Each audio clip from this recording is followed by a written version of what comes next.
नमस्कार, आप देख रहे हैं दर्पण इंडिया टीवी। रेखा गुप्ता के साथ दर्पण इंडिया टीवी में आपका स्वागत है। उत्तर प्रदेश के जनपद लखीमपुर खीरी की नगर पालिका के सभासद शमसुल हसन ने नगर पालिका पर भ्रष्टाचार के गंभीर आरोप लगाते हुए धरने पर बैठ गए थे। उसके बाद नगर पालिका के अधिकारियों ने आश्वासन दिया कि 31 दिसंबर तक आपको सभी जानकारी उपलब्ध करा दी जाएंगी। इसके बाद शमसुल हसन ने धरना खत्म कर दिया। आज शमसुल हसन ने मीडिया से बात की। आइए आपको सुनाते हैं क्या कहना है सभासद शमसुल हसन का। मैं शमसुल हसन, सभासद हिदायतनगर, नगर पालिका बस्तर लखीमपुर। आपने कुछ दिन पूर्व नगर पालिका के खिलाफ भ्रष्टाचार का आरोप लगाते हुए धरने पर बैठे थे। जी। इसके बाद आपको कुछ समय दिया गया था, आश्वासन दिया गया था कि आपके सभी सवालों के जवाब दिए जाएंगे। आपको कितने दिनों का समय दिया गया था?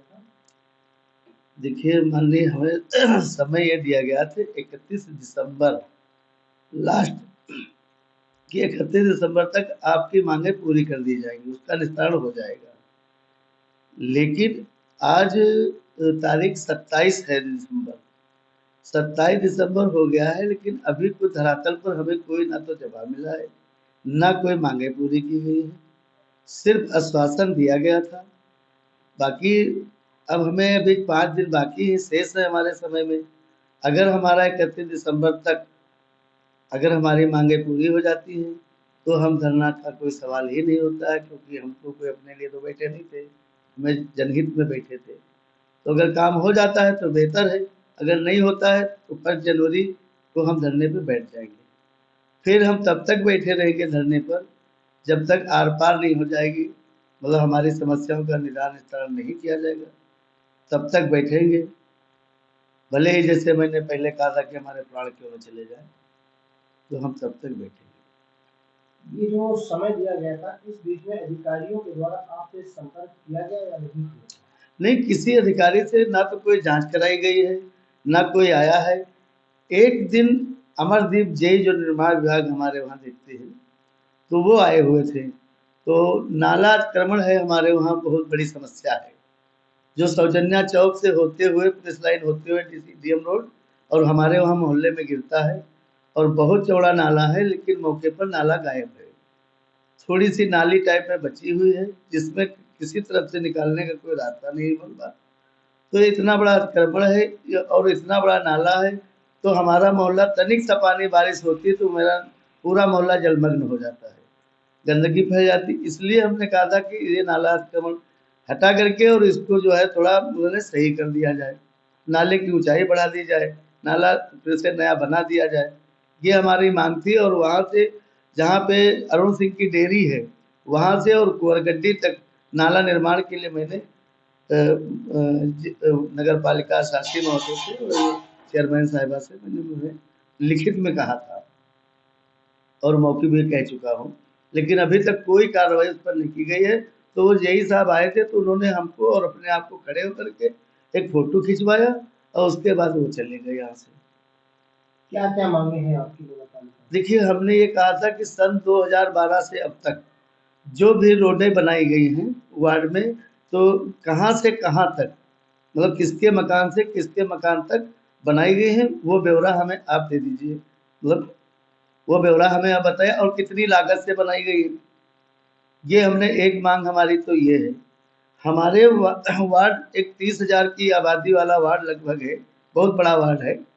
तो उसमें सन 2012 से आज तक कितनी पाइपलाइन डाली गई है, कहाँ से कहाँ तक, मतलब किसके मकान से किसके मकान तक कितने टेंडर हुआ, कितना क्या, मुझे ये हमें जानकारी उपलब्ध कराए, क्योंकि वार्ड में पानी है नहीं, पाइपलाइनें है नहीं। और हमको जब हमें ये लगा कि घोटाला है, कागज पे वहाँ सब कुछ है, यहाँ नहीं, तो आज तक हमको कुछ नहीं दिया गया। जबकि हमने जल सूचना अधिकार के तहत मेरी वाइफ पूर्व सभासद कलीमुन्निसा के द्वारा मतलब जो उन्हें मांगा गया कि उन्होंने ये सब सवाल जो है उन्होंने भी मांगा कि उन्होंने भाई हमें ये दीजिए, कितने कर्मचारी नगर पालिका में सफाई कर्मचारी जो है आउटसोर्सिंग, उनको ये बताइए कि वो जो है वो कितने ठेके पे हैं, कितने संविदा पे हैं, कितने और कहाँ-कहाँ कार्यरत हैं, उनके नाम वल्दियत सहित मतलब हमें मतलब अवगत कराएं। लेकिन नहीं, किसी ने कुछ नहीं दिया। कितनी गाड़ियां हैं जो कितनी रजिस्टर्ड है, कितनी अनरजिस्टर्ड है, कितनी डीजल की है, कितनी पेट्रोल की है वगैरह, तो वो हमें आप बताएं। कितना तेल 90 दिन का ब्यौरा दें सिर्फ, कि 90 दिन में कितना तेल जो है आपका खर्चा हो रहा है वो दें। अभी आगे सवाल तो बहुत है, लेकिन जो हमको यही सवालों का जवाब नहीं दे पा रहे हैं। ना कोई कार्य किया गया, ना कोई रोड बनाई गई। अब एक देखिए कि 14 साल में जिस मोहल्ले में कोई एक रोड ना बनाई जाए, मेरे वहाँ सारी नालियाँ टूटी पड़ी हैं, सड़कें सब टूटी पड़ी हैं। तो आप बताइए कि इस स्थिति में हम क्या करें? जनता को क्या हम मुँह दिखाएं कि हमारे साथ क्या नगर पालिका में व्यवहार किया जा रहा है। लेकिन अब दिन बचे हैं 5-6, अब 5-6 दिन के बाद 1 जनवरी को हम जो है फिर लग यही रहा है कि धरने पे बैठना पड़ेगा। कम से कम शासन प्रशासन तक हमारी आवाज़ जाए। हो सकता है हमारा शासन से कुछ या प्रशासन हमारी सुने। 31 तारीख तक अगर आपकी मांगे नहीं पूरी होती हैं तो आप धरना करेंगे? बिल्कुल करूँगा। कितने दिनों तक के लिए करेंगे? अब कितने दिनों का क्या, मैं तो अनिश्चितकालीन करूँगा। जब तक हमारी मांगे नहीं पूरी होंगी तब तक मैं धरने बैठूँगा।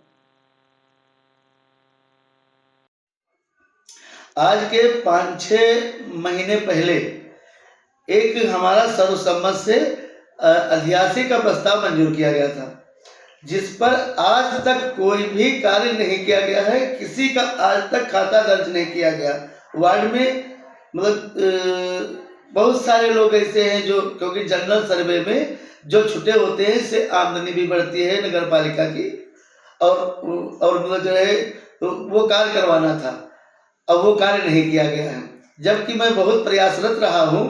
तो इधर फार्म तो भरे गए हैं, करीब 50-100 फार्म जो भी भरे गए हों विनीत कांत जो टीसी हमारे होंगे उनके द्वारा, लेकिन उनके फार्म भर के ले गए, आज तक उन पर कोई कार्य भी नहीं किया गया। अभी तक उन पर आरआई की रिपोर्ट नहीं लगाई गई, बाबू की रिपोर्ट नहीं लगाई गई। ईओ साहब की तो बातें अलग है। ईओ साहब केवल बात करते हैं, करना कुछ नहीं चाहते, केवल वो बातों से पेट भर देते हैं। हम बातों से हमारा पेट नहीं भरने वाला, क्योंकि हमारे मोहल्ले का काम होना चाहिए। अगर ये काम हो जाए बस, इससे बेहतर और क्या हो सकता है। जनता का काम हो और नगर पालिका की आय बढ़े, तो वो भी नहीं कर रहे हैं। अब हम क्या बताएं, हम थोड़ा थोड़े परेशान हैं। हर आदमी हमसे कह रहा है मोहल्ले का कि भैया हमारा ये करवा दीजिए, वो कर, नगर पालिका को सुनी नहीं जा रही। कहते सभासद होता क्या है, सभासद की औकातें क्या है, खाली झाड़ू लगाए मोहल्ले में, हमारे हुए कुत्ते फिकवावे, बस इससे ज्यादा उसकी क्या औकात है। ये किसने कहा कि अरे भाई साहब, ये किसने कहा? ये जो हमारे नगर पालिका के जो अधिकारी गण हैं, जिनको अधिकारी कहा जाता है, उनकी मैं बात बता रहा हूँ। उसमें ईओ साहब फर्स्ट नंबर पे आते हैं। ये उनकी भाषा शैली है कि अपने कर्मचारियों से कहते हैं, अरे अगर कोई कह रहे कर्मचारी की मेंबर साहब ने बुलाया था, मैं वहां गया था, तो तुम मेंबर के कहने से चलोगे? हैं? तुम मेंबर के कहने से चलोगे? तुम नौकरी करना, तुमको नहीं करना। अब वो बेचारे खामोश हो जाते। मतलब मेंबर इज नथिंग। ये हिसाब है मतलब जो है नगर पालिका में एक मेंबर के प्रति नजरिया, कि केवल वही 2 लोग हैं, ईओ साहब, चेयरमैन साहब, ईओ साहब, चेयरमैन साहब। अब उन्हीं के अंडर में जो अधिकारी हैं वो काम करते, वो कहते साहब हम मेंबर साहब हम क्या करें। अब भाई हमारे अधिकारी जो कहेंगे वो हम करेंगे। सुप्रीम पावर चेयरमैन साहब और सुप्रीम पावर ईओ साहब। तो अब आप बताइए कि मेंबर कहाँ चला जाए? ना तो कोई मानदेय उसका है, ना तो उसकी कोई मतलब निधि है जो अपने मोहल्ले का काम करा ले। तो भीख मांगे, और भीख मांगे कुत्ते के तरीके और पड़ गया तो पड़ गया, वरना तक। ये शब्द हमारे कड़वे जरूर लगेंगे, लेकिन ये बिल्कुल सच्चाई है। और मैं सच बोलने के लिए चाहे मेरी गर्दन मार दी जाए, मैं सच से पीछे नहीं हटूंगा, क्योंकि हमारे देश में नारा है सत्यमेव जयते। इसका दामन हम नहीं छोड़ेंगे, हम चलेंगे सच्चाई पर। जय हिंद।